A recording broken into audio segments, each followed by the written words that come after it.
La siguiente, Jimmy, porfis. Gracias. Ahora sí, ¿qué está? Pues que la biopsia muscular pues sigue siendo una prueba muy importante, sobre todo cuando el diagnóstico no está claro, cuando no tenemos los anticuerpos positivos. Pues no todos los pacientes necesitan alguna biopsia, especialmente si tienen un cuadro clínico típico, que pues son las enzimas elevadas, los anticuerpos que también son muy orientadores, pero sí es muy útil cuando tenemos la duda o cuando los anticuerpos pues son negativos, o no sé, el fenotipo es atípico, cuando sospechamos diagnósticos diferenciales como la miositis por cuerpos de inclusión, o las distrofias musculares o las miopatías metabólicas.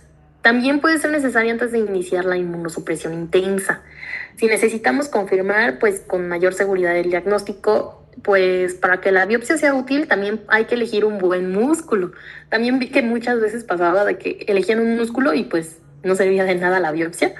Y pues lo ideal es biopsiar un músculo que esté débil, pero no completamente destruido o atrófico. O sea, ni muy, muy, ni tanta. El músculo ya está muy dañado y entonces pues no nos puede aportar la información necesaria. Por eso la resonancia magnética pues ayuda bastante porque permite identificar zonas con edema o la inflamación activa y pues seleccionar mejor el sitio de la biopsia, y también se evita biopsiar pues un músculo que ya haya sido puncionado recientemente por la electromiografía, porque eso puede alterar los hallazgos. Next, porfis. Los resultados de las biopsias musculares, pues aquí los podemos ver más o menos, son del síndrome de antisintetasa, la miopatía necrotizante inmunomediada y la dermatomiositis, que estos son los hallazgos generalmente que podemos encontrar, ya sea la lesión perimicial, fragmentación perimicial, necrosis perifascicular, y pues debe correlacionarse pues con los anticuerpos de la antisintetasa. O sea, tenemos que ver que todo mache junto con nuestro posible diagnóstico que podamos tener. Siguiente, porfis, Jime. Ok. Los criterios EULAR o ACR 2017 ayudan a clasificar las miopatías inflamatorias idiopáticas. Incluyen pues varios elementos como la edad de inicio, el patrón de debilidad, la presencia de manifestaciones cutáneas, la disfagia, la elevación de las enzimas musculares, CK, CKB, presencia de antijo 1 y pues los hallazgos de la biopsia muscular. Estos criterios pues son muy útiles porque ordenan la información y así nos ayudan pues como a estimar la probabilidad de que el paciente pues tenga una miopatía inflamatoria. Pero hay que tener cuidado porque no son criterios como de clasificación, o sea, no reemplazan el juicio clínico. Esto significa pues, que fueron más bien diseñados principalmente pues para homogeneizar pacientes en estudios e investigación, no para ser la única herramienta como que diagnóstica en la práctica diaria. Además tienen pues limitaciones porque no incluyen todos los anticuerpos modernos ni todos los fenotipos actuales, como el anti-MDA5 y el HMGCR, una cosa me acuerdo. Por eso pues los reumatólogos tienen que pues integrar todo, ¿no? O sea, tenemos que integrar toda la clínica. Siguiente, porfis. Ahora sí, pruebas diagnósticas según fenotipo. Esta diapositiva pues resume una idea muy importante, que pues no todos los pacientes con alguna miopatía autoinmune se estudian pues exactamente igual. Las pruebas prioritarias dependen del fenotipo clínico. En dermatomiositis clásica pues son importantes la CK, los anticuerpos, la biopsia si hay duda y el cribado de cáncer, especialmente pues en los adultos, como nos dijo la doctora. En el síndrome antisintetasa, pues lo más importante es buscar los anticuerpos antisintetasa y evaluar el pulmón con pruebas funcionales respiratorias y un ataque de alta resolución, porque la enfermedad pulmonar intersticial puede ser la manifestación principal. En la miopatía necrotizante, la CK suele estar muy elevada, por eso se solicitan el anti-SRP y anti-HMGCR, además de la resonancia magnética y la biopsia. En la dermatomiositis amiopática puede haber poca o ninguna debilidad, por eso la piel y los anticuerpos pues, son fundamentales. Si hay anti-MDA5, se debe de estudiar el pulmón. También en cuerpos de inclusión, el diagnóstico se apoya más en la clínica, la MG, la resonancia magnética y pues la biopsia, porque pueden aparecer una miositis, pero pues responde mal a la inmunosupresión. Y pues en el síndrome de solapamiento, se buscan los ANA, los ENA, la capilaroscopía, perdónenme, y los órganos afectados que pueden ser, que pueden coexistir más bien con la esclerosis sistémica, lupus o otras conectopatías o miopatías. Siguientes, porfis. Y los errores frecuentes. Tantito ahí. Bien.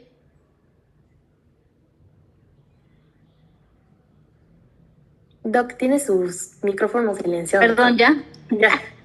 Así como decía Miranda, no se utilizan todos los estudios en todos los subtipos, ¿no? Sino dependiendo de cómo vamos viendo que se va comportando. Dijera ella, si tiene todo el patrón clásico, pues efectivamente a lo mejor no amerita biopsia porque ya la CK está alta y tengo los anticuerpos positivos, pues ya perfecto. Pero aquel paciente que no le salieron los anticuerpos positivos o va a requerir la resonancia o va a requerir mejor la biopsia. Pero como también dijo Miranda, es difícil hacer la biopsia. ¿Saben quién hace una biopsia de músculo? Cuando yo sospecho una miopatía, ¿a quién lo mando? ¿Al radiólogo intervencionista? Nope. ¿Puede ser un traumatólogo? Nope. ¿Alguien más? ¿Un nefrólogo? No es más renal, ¿no? Al neurólogo. El neurólogo, hay especialistas neurólogos que son los que hacen una biopsia de músculo más detallada, ¿no? Entonces ellos son los que nos ayudan sobre todo a las biopsias porque es súper difícil de hacer y aparte de conservarla, porque en cuanto se hace la biopsia, el músculo se contrae y ya no se puede visualizar adecuadamente. Entonces es difícil para el patólogo, ¿no? Pero eso sobre todo se deja cuando no tengo un anticuerpo claro y cuando su clínica no está clara. El desolapamiento que viene hasta allá se refiere a los síndromes de sobreposición. Por ejemplo, aquel paciente que parece una escleromiositis, un lupus con miopatía, pues ahí es cuando nos apoyamos de otros estudios. Gracias. Continúen. Y pues ya casi para finalizar, es importante pues mencionar errores frecuentes que pues debemos evitar. El primero es descartar una miopatía autoinmune solo porque la ACK está normal. Y como vimos, pues esto puede pasar en dermatomiositis amiopática, enfermedades leves o formas pues predominantemente cutáneas. Otro error es diagnosticar solamente por un anticuerpo positivo. Los anticuerpos pues deben interpretarse dentro del contexto clínico. También es un error olvidar evaluar el pulmón en pacientes con síndrome de la antisintetasa o anti-MDA5, porque la enfermedad pulmonar intersticial puede ser muy grave y también progresiva. En la dermatomositis del adulto, especialmente pues si hay factores de riesgo con anti-TIF1 gamma o anti-NXP2, y no debemos de olvidar pues la búsqueda del cáncer asociado. También otro punto importante es no confundir AST y ALT elevadas por músculo con la enfermedad hepática. Por eso debemos de correlacionarlas con la CK, con la GGT, con las bilirrubinas y pues el resto del perfil hepático. También debemos de evitar biopsiar un músculo completamente atrófico porque pues puede aportar información. O sea, podemos hacer la biopsia, costó lo dificilísimo que fue y no nos va a dar nada de información. Y ya, pues finalmente, pues en adultos mayores con debilidad lentamente progresiva, que sean asimétricas o con afectación de cuádriceps o de flexores de los dedos, pues debemos de pensar en biocitis de cuerpos por inclusión.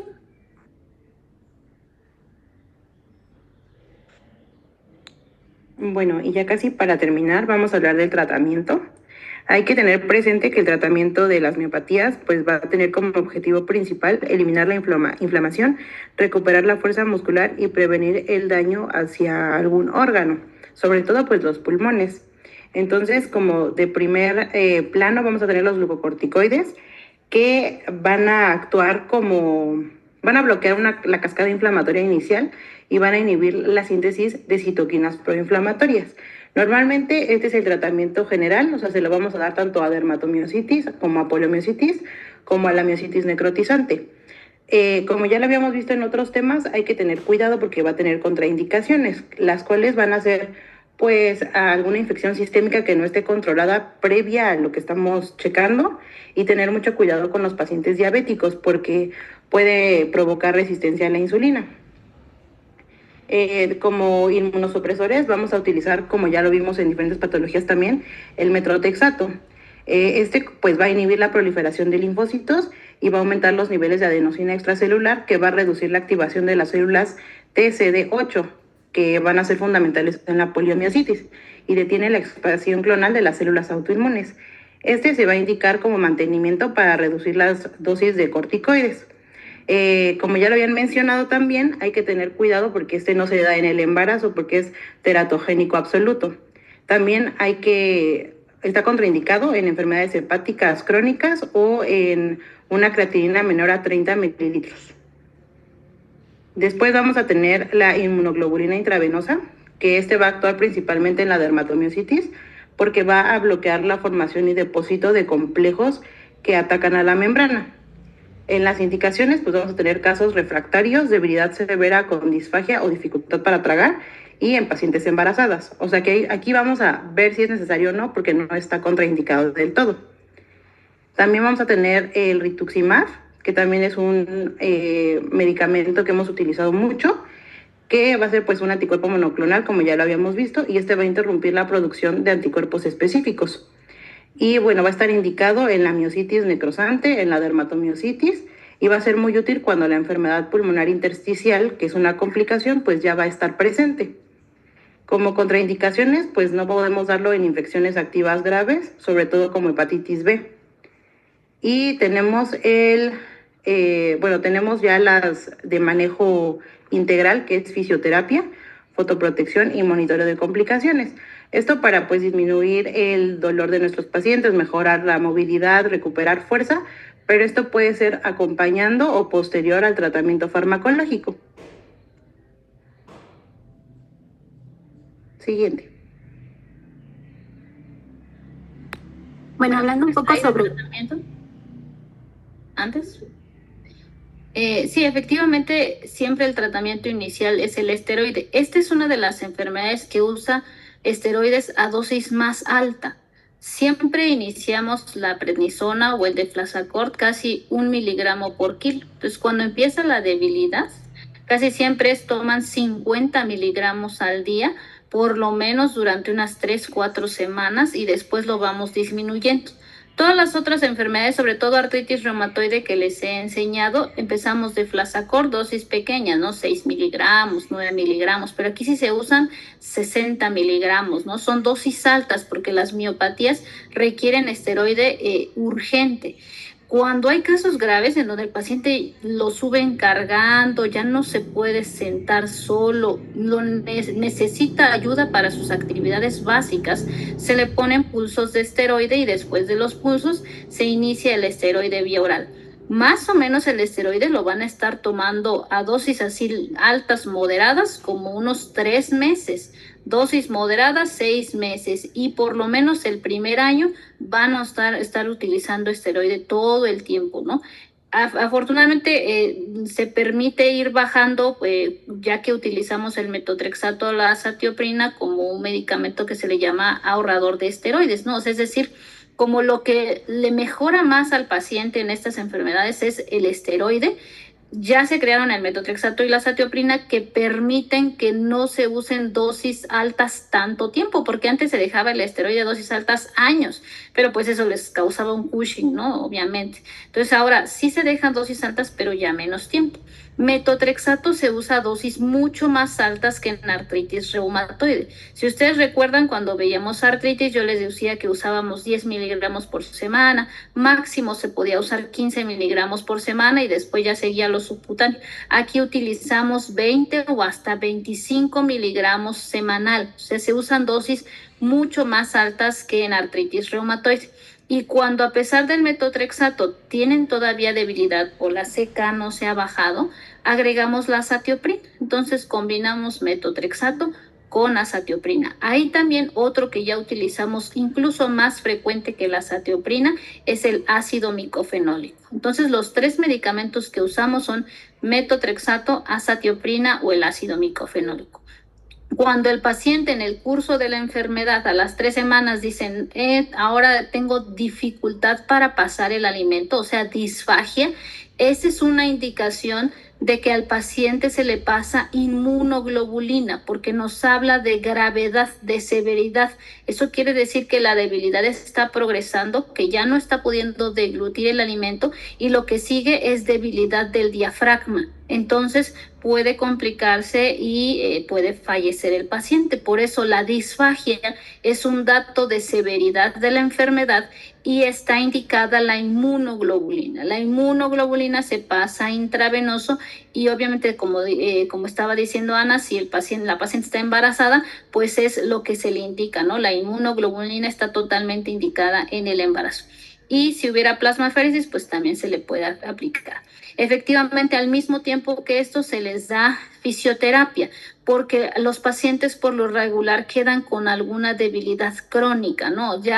O con alguna limitación. Entonces, la fisioterapia debe ser desde el principio. En la diapositiva que nos puso Diego, al final venía también el eculizumab. Él mencionaba ahí que dentro de las nuevas terapias se está tratando de usar este tratamiento anticomplemento que se llama eculizumab, pero la verdad es que todavía está carísimo, ¿no? Vale como 200,000 pesos mensuales y todavía no lo tenemos en México. También el rituximab, ya nos dijo Ana, lo usamos y también en la diapositiva de Diego venía los inhibidores JAK, que se le llama tofacitinib y baricitinib, que se los enseñé en artritis reumatoide. También aquí los utilizamos, ¿sale? Entonces, esteroides, dosis altas, junto con metotrexato. Si todavía sigue con debilidad, agrego azatioprina o si no, ácido micofenólico. Si me empiezan con disfagia, inmunoglobulina, o se está poniendo grave, inmunoglobulina. Si hizo problema pulmonar, no me espero y le pongo rituximab. ¿Sí, Arely? Doctora, ¿qué tipo de ejercicios se recomiendan? Pues ahí en el caso de la fisioterapia ellos tienen como ya su esquema ya establecido, ¿no? Empiezan con fortalecimiento de lo que se debilitó más. Por ejemplo, si el paciente lo que trae más es debilidad de piernas, empiezan ahí ejercicios de fortalecimiento. Entonces la indicación que se les da es ejercicios para fortalecimiento y rehabilitación para miopatía. Va a depender de qué es lo que el paciente quedó con mayor debilidad. Por lo regular son las piernas, la verdad lo que más rápido recuperan es cabeza y brazos, pero se concentran más en piernas. Entonces empiezan primero con ejercicios de fuerza, ¿no? Que venza gravedad, que logre pararse sin ayuda y ya después se hacen ejercicios para cargar peso. Entonces como que va siendo paulatino, ¿no? ¿Alguna otra pregunta de tratamiento? Doctora, ¿se da nada más hasta esteroide, metotrexate y otro o se puede dar hasta 3 medicamentos? No, aquí sí nada más metotrexato y azatioprina o metotrexato y ácido micofenólico y ya si a pesar de eso no te responde ya te vas al rituximab. Aquí sí no es como en artritis reumatoide que dejamos un tercero, nada más 2 y si no ya nos vamos al rituximab. Bueno, muchas gracias. ¿Sí? Continúen. Hablando sobre las complicaciones sistémicas, tenemos que existe la afectación pulmonar, que es va a dar la enfermedad pulmonar intersticial, que es una de las complicaciones más temidas y una de las principales causas de morbilidad y mortalidad. Tenemos la inflamación intersticial, que, por ejemplo, en la fase inicial, los linfocitos TCD4 y CD8, junto con los macrófagos alveolares, se van a infiltrar en el septo alveolar. Y aquí van a liberar las citoquinas proinflamatorias que van a activar los fibroblastos. Y estos van a generar que exista una inflamación persistente y va a generar una remodelación tisular. Entonces los fibroblastos se van a proliferar y van a dar una deposición de colágeno y finalmente eso se va a convertir en una fibrosis irreversible. También la debilidad de músculos respiratorios. Esto pues no se va a limitar a extremidades. También el diafragma y los músculos intercostales, pues al estar constituidos por las fibras musculares, se van a ver afectadas por el mismo proceso inflamatorio autoinmune. Y esto pues nos puede generar una insuficiencia respiratoria pues restrictiva, con disnea desproporcionada y reducción de capacidad, pues de la capacidad vital forzada. Esto independientemente de la fibrosis intersticial.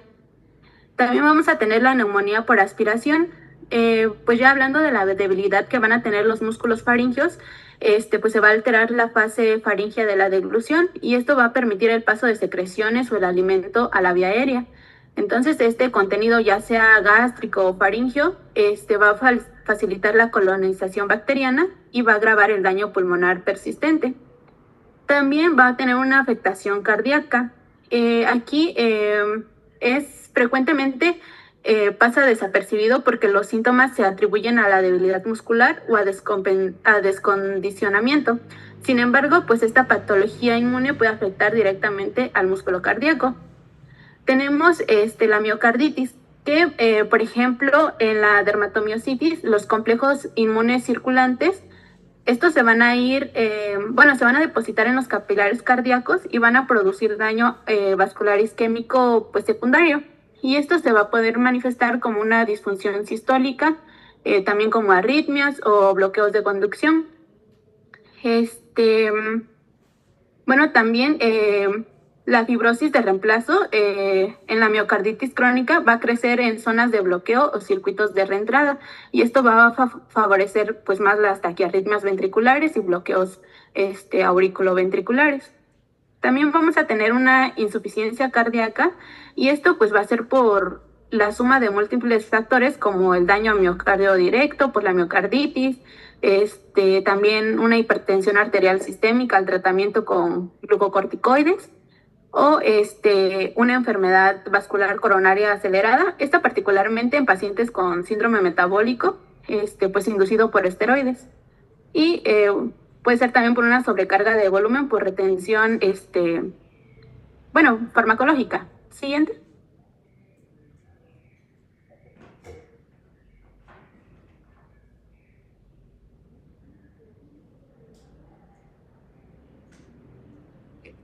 Otra complicación es la neoplasia asociada o síndrome paraneoplásico. En esta, la dermatomiositis tiene una fuerte relación con diferentes tipos de cáncer, especialmente en adultos. Entre las neoplasias más asociadas vamos a encontrar lo que es el de ovario, pulmón, mama, colon y páncreas. Esta asociación va a ocurrir porque las células tumorales expresan antígenos que son reconocidos por el sistema inmune. Entonces, el problema va a suceder cuando se da el mimetismo molecular y los anticuerpos, así como las células T generados, atacan estructuras similares presentes en músculo, piel y vasos sanguíneos, desencadenando así la inflamación característica de la dermatomiositis. Clínicamente, estos pacientes suelen presentar una enfermedad más agresiva, con debilidad muscular severa, deterioro rápido, pérdida importante de peso y lesiones cutáneas extensas. Es importante mencionar que el riesgo de cáncer es mayor durante los primeros 3 años posteriores al diagnóstico de dermatomiositis y en algunos pacientes la dermatomiositis va a mejorar cuando el tumor es tratado, ya sea con cirugía, quimioterapia u otro tratamiento oncológico. ¿Pueden dar el siguiente, por favor? Y también está la calcinosis cutánea. Esta ocurre como consecuencia de la inflamación crónica y del daño vascular característico de la dermatomiositis. Se presenta principalmente en la dermatomiositis juvenil y ocurre debido al daño vascular e inflamación crónica que produce hipoxia tisular y esto favorece la precipitación de cristales de calcio. Esta complicación suele aparecer meses o años después del inicio de la enfermedad y es más frecuente en pacientes con diagnóstico tardío o con tratamiento insuficiente. Los depósitos de calcio pueden presentarse como pequeños nódulos, placas endurecidas o masas extensas localizadas en codos, rodillas, hombros, glúteos y muslos. Clínicamente, la calcinosis puede ser extremadamente incapacitante y los pacientes van a presentar dolor crónico, rigidez y limitación del movimiento. En casos muy severos, la movilidad se ve seriamente afectada y puede desarrollarse una discapacidad funcional importante.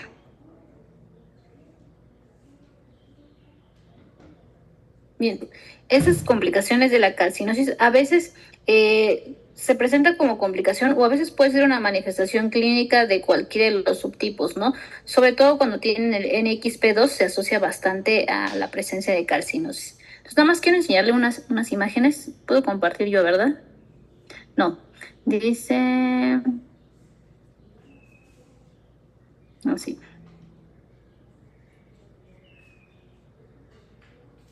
Sí lo ven ahí, ¿verdad? Sí, doctora. Muy bien. Entonces, bueno, Aquí de los subtipos, esto sí lo hablaron, esto es. Entonces el paciente con sobre todo el subtipo de dermatomiositis, entonces va a llegar con debilidad de zonas proximales, ¿no? No es tan frecuente las zonas distales, ¿no?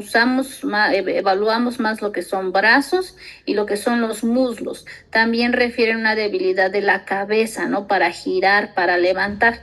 Y cuando estoy sospechando una dermatomiositis, lo que llegan presentando es el eritema, el heliotropo, que son como esos enrojecimiento que se ven en los párpados, como si se hubieran asoleado, el signo del famoso de Chal, que es o puede ser enrojecimiento o una hiperpigmentación de la espalda, se llama signo de Chal porque está en la zona donde se ponen a veces las que usan eso que es ropa, que es como un chal que se pone en la espalda, en esa región. Tenemos los nódulos y las pápulas de Gotrón, ¿no? Son como, siendo como más quisquillosos, son diferentes los nódulos y el signo de Gotrón, ¿no? El signo de Gotrón solamente es el enrojecimiento y los nódulos o las pápulas de Gotrón ya son como la elevación o zonas con bordes elevados a nivel de las metacarpofalángicas, de las proximales y de las distales, que se ven como rojitos, esos son los nódulos o pápulas de Gotrón, y cuando solamente se ve rojito, sin elevación, es el signo de Gotrón. Sobre todo tienen como esta hipertrofia pericuticular, que se ve como rojito alrededor de la uña, eso también es muy clásico, y enrojecimiento en zonas de flexión, llámese codos, o también en las rodillas, ¿no? Cuando hacemos biopsia, lo que vemos es un infiltrado inflamatorio en una dermatitis de interfase. También podemos observar este enrojecimiento en la zona B del cuello, ¿no? Es una enfermedad que también tiene en su fisiopatología un impacto de la luz ultravioleta, y pues se ha visto que cuando están más expuestos, hay el enrojecimiento, otra vez el famoso signo de Chal, o puede haber un enrojecimiento de toda la cara con un gran edema. O sea, no es raro que el paciente llegue con edema facial y enrojecimiento, ¿no? Más la debilidad, por ejemplo, son pacientes que no pueden elevar los brazos, hasta ahí nada más se queda, no se pueden parar solos de la cama, hay que levantarlos, ¿no? No pueden pararse de la taza del baño, siempre tienen que pedir ayuda. Las pápulas o nódulos de Gotrón pueden acompañarse también de otros cambios de hipopigmentación. Aquí el enrojecimiento de la cara es súper evidente, y también edema facial, también en la zona de la frente, tal vez en el cuello. También puede haber otros datos como si fuera una dermatitis atópica, pero también puede ser por dermatomiositis. Obviamente todo esto acompañado de una debilidad. Aquí también tenemos el sobrecrecimiento de la cutícula, que se ve como rojo o como crecido. Estos no son las manos de mecánico, esto solamente es el enrojecimiento cuticular. Y el signo del pistolero, que es más o menos a la zona de donde se ponían, pues no sé, lo de los vaqueros ahí, donde van las pistolas en los muslos, ahí en esa zona se pone rojo, y por eso se le llama el signo del pistolero, ¿no? Con sus nódulos y pápulas de Gotrón. Pueden dar un tipo de artropatía deformante, ¿no? Es un paciente con anticuerpos anti-Jo1, donde hay depósitos de calcio, y también puede haber una artropatía que pueda dar una subluxación de las metacarpofalángicas. No es lo frecuente, pero puede pasar. Y nada más aquí les quería enseñar que para evaluar la debilidad nosotros no usamos la escala de Daniels. Si ustedes se acuerdan en sus clases de propedéutica, para evaluar fuerza muscular se utiliza Daniels. Aquí usamos la famosa escala de Rothman. La escala de Rothman, el MMT8, el Rothman es de esclerodermia, el MMT8. La escala MMT8 nos permite evaluar cómo se encuentra la debilidad en ciertas zonas musculares, ¿no? Por ejemplo, en esta tablita vemos derecho, izquierdo o axial, de los flexores del cuello, de los deltoides, bíceps, glúteos máximos y medios, y del cuádriceps, muñeca, tobillo, y la suma total, ¿no? Lo hacemos del derecho, del izquierdo, y nos debe total, si la fuerza está correcta, nos va a dar una suma de 150. Si logra levantar el paciente, vencer la gravedad, ahí ya se ganó 5 puntos. Si, por ejemplo, vence gravedad, pero no vence mi fuerza, pues ahí se le pone 6, 7, 8, eso depende del observador, ¿no? Pero si vence gravedad, ya son 5 puntos, ¿no? Entonces, le vamos a ir restando si el paciente tiene debilidad, y la MMT8 nos sirve para evaluar cómo va la fuerza muscular, ¿no? Bueno, estos son los signos. Esto es como se observa la electromiografía. El patrón se refiere como un patrón miopático porque son unas ondas abigarradas como en agujas irregulares. Este es el famoso patrón miopático que, asociado a un paciente con debilidad con CK elevada, pues ya nos hace sospechar una miopatía. La resonancia magnética, como se va a ver hiperintenso la zona de los músculos. ¿Cuál sería una buena zona para biopsiar? Pues aquí donde se ve más hiperintenso, ¿no? A veces no cachamos una buena zona y no sale bien la biopsia, por eso es que no utilizamos tan frecuentemente. Una vez tratado el paciente, pues esa hiperintensidad muscular se controla, ¿no? Aquí también vemos otros cambios. Este es un paciente con anti-MDA5. Les decía yo que era súper grave. Llega con mucha debilidad. Aquí vemos cómo está con oxigenoterapia debido a que tiene un infiltrado inflamatorio intersticial severo. Eso lo hacen rápido, en cuestión de días, y puede hacer lesiones como fenómeno de Raynaud, pero son datos como de vasculitis cutánea, ¿no? Sobre todo a nivel de los dedos, ¿no? Bueno, es otra vez los anticuerpos. ¿Cómo se observan las biopsias de los músculos? Pues esta es una biopsia inmunomediada que le llamamos en este caso es una necrotizante, donde hay necrosis entre los músculos con ligero infiltrado inflamatorio.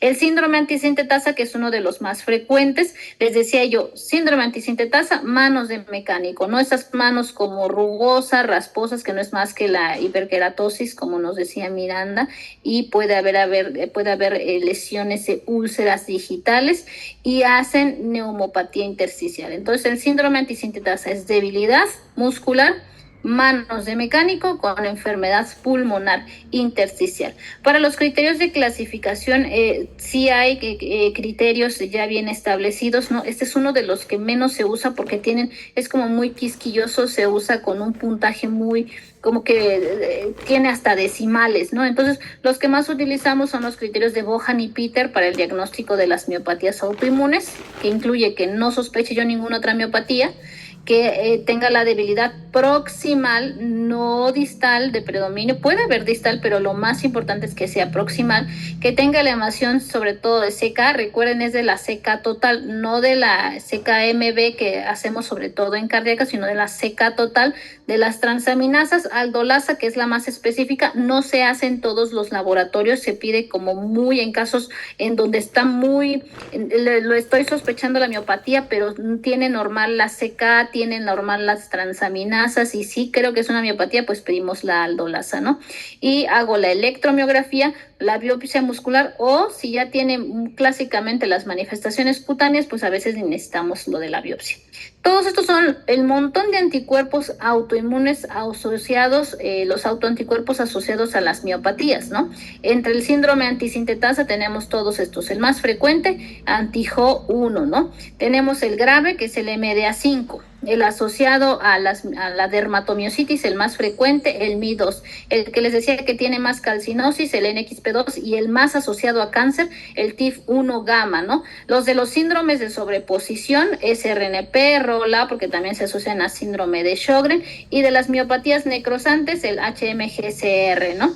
El de los cuerpos de inclusión también tiene su autoanticuerpo específico, que es este 5NT1A, ¿no? Entonces aquí sí hay un montón de autoanticuerpos, y sí es importante saber cuál tiene, porque si tiene un TIF1 gamma, no me voy a ir a pensar que tengo que buscarle más manifestaciones cutáneas, sino tengo que ir a buscarle algún cáncer ahí asociado. Si tiene un síndrome, si salió con anti-Jo1, tengo que pensar síndrome antisintetasa y tengo que buscarle alguna neumopatía intersticial, ¿no? Y el tratamiento ya dijimos, metotrexato, o si no, combinado con azatioprina, o si no, ácido micofenólico. Hay otras opciones, si no, el rituximab. Hay que dejarle ciclofosfamida también en casos severos, si no hubiera rituximab.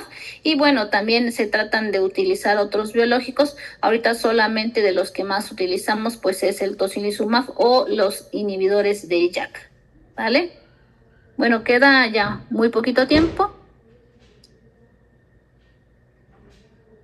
Pero bueno, en general ya, recuerden, miopatías autoinmunes, debilidad, buscar la enfermedad pulmonar intersticial. Necesito saber qué autoanticuerpo específico tiene para pensar en cómo voy a tratar a largo plazo y las complicaciones. ¿Alguna pregunta de miopatías hasta aquí?